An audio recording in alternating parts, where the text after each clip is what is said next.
Here's why Conor McGregor is feared by UFC fighters. To begin with, he never backs down from a fight, even when he is injured. Far enough away from danger as he starts teeing off. Grandal looks hurt. Grandal looks hurt. This could be the end. Big left. This could be an early stoppage. McGregor Another first comes round in. for McGregor. This could be it. That is it. It is all over and Conor McGregor. In fact, there was a time when McGregor fought Chad Mendes with a torn ACL. That's it. That's it. Conor McGregor stops Dennis Seaver.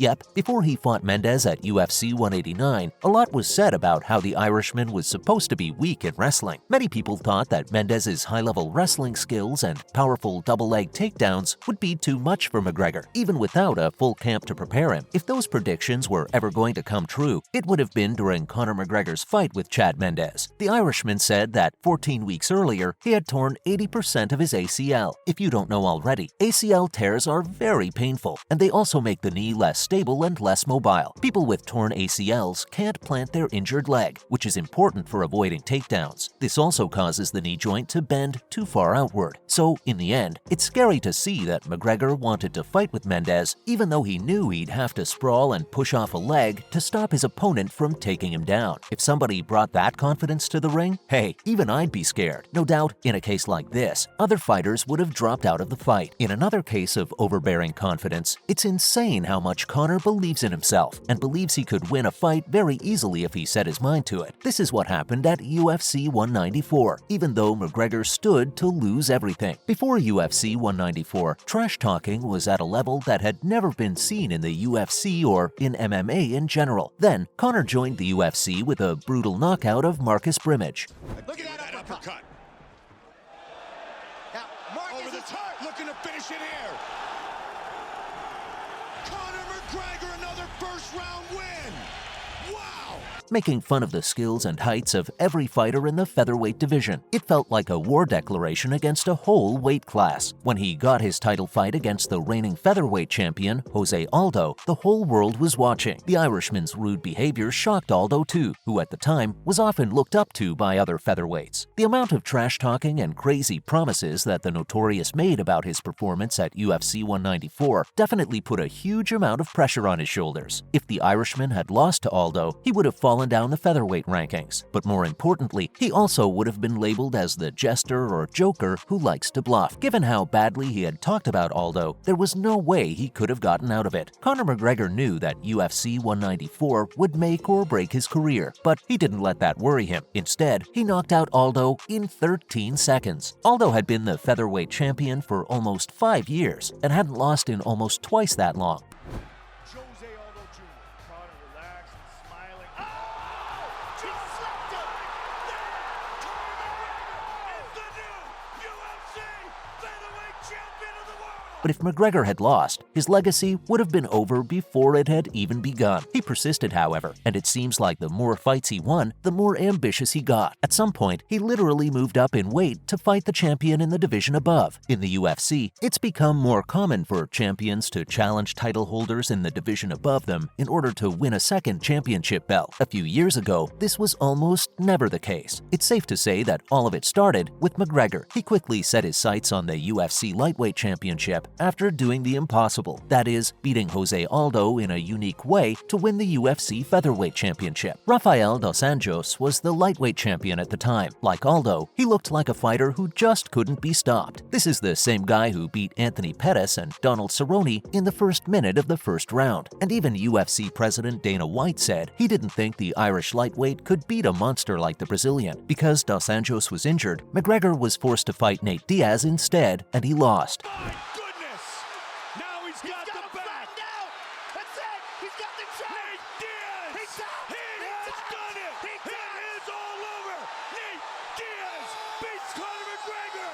After getting his revenge, he challenged Eddie Alvarez, the new lightweight champion. Many fighters at the time talked about moving up a division to challenge the champion. John Jones has been famously saying for over a decade that he wants to fight him at heavyweight, but McGregor didn't just say he would do it, he did it, and he did it successfully. Maybe McGregor's ambition finally got the best of him when he asked for a fight with the best of the best, but it's the mindset behind asking for such a request that's scary. After all, he was super confident he'd win after challenging Floyd Mayweather. Now, after beating Eddie Alvarez in one of the best championship fights the UFC has ever seen, Alvarez getting loose, getting better here in this round, though. Oh, man. Until that. Oh, he's done. He's done. History has been made.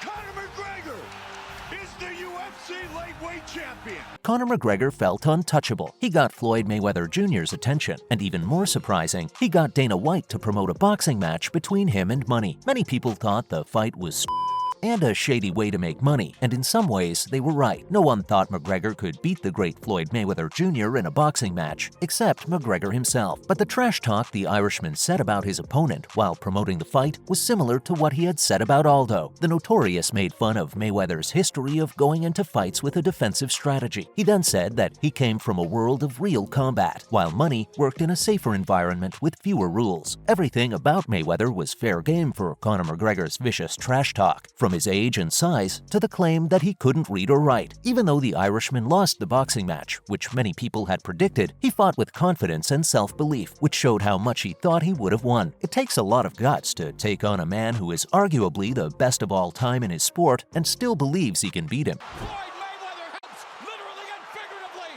How is the Notorious One still standing? And that's it. Oh, Robert Byrne has stopped the fight.